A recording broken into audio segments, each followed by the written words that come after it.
L'expansion de l'Occident. Comment se manifeste l'expansion de l'Occident au XIe et XIIIe siècle? L'Europe occidentale, c'est-à-dire de l'Ouest, va connaître un essor de son commerce, de ses villes et de son territoire. L'expansion économique. Développement du grand commerce. Le cas de Provins au Moyen Âge. Les foires de Champagne. Paris est à 100 km de Provins. Comment le seigneur de Provins exprime sa fortune et sa puissance? Le comte de Champagne est aussi riche que le roi de France. En effet, sa cour est aussi grande que celle du roi de France.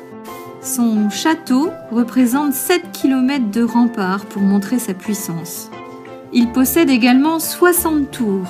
Le comte de Champagne a fait construire une ville haute pour lui. Le peuple, lui, est plutôt dans une ville basse. Le siècle de l'apogée de Thibaut IV est le XIIIe siècle. Ça veut dire qu'à cette époque-là, il était au plus haut de sa gloire. Au départ, les marchands arrivent d'Italie et de Flandre. Puis, c'est tous les marchands d'Europe qui arrivent en France. Voici les produits vendus sur la foire de Provins et sa provenance. Les épices qui viennent d'Asie, la laine qui vient d'Angleterre, l'or qui vient du Mali, le cuivre qui vient d'Espagne, le métal qui vient de Scandinavie, la fourrure d'Europe centrale et de Russie, le lin et le chanvre qui viennent de Flandre. La spécialité commerciale de Provins est le rat de laine de mouton. Le comte de Champagne sécurise les routes et les convois des marchands. Pour cela, il y place des chevaliers qui les protègent. Pourquoi parle-t-on des foires de Champagne? 4 villes se partagent le calendrier des foires de Champagne. Lagny, Provins, Troyes et Bar-sur-Aube.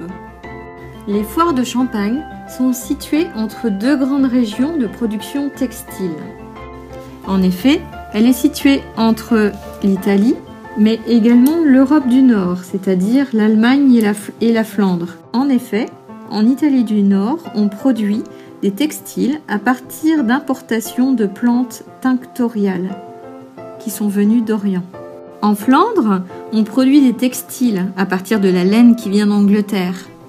Sur les foires de Champagne, il y a une production de draps et d'échanges commerciaux. Les draps sont des tissus de laine utilisés pour fabriquer des vêtements. Rien à voir avec les draps d'aujourd'hui. Ainsi, on retrouve tout cela sur les foires de Champagne.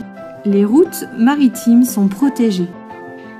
Ainsi, les chevaliers des seigneurs combattent les bandits qui essayent d'attaquer les bateaux.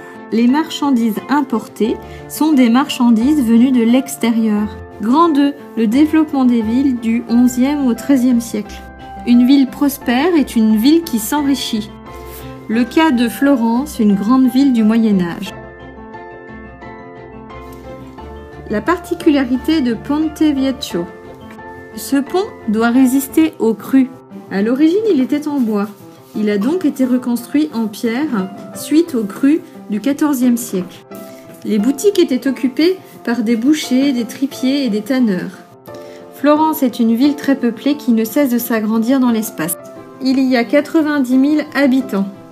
Florence compte même 110 églises. En 1237, on pava toutes les rues, alors qu'auparavant, il n'y en avait presque pas. Grâce à ces travaux, la ville devint plus propre, plus belle et plus saine. Les Médicis. Famille de banquiers qui prend le pouvoir à Florence.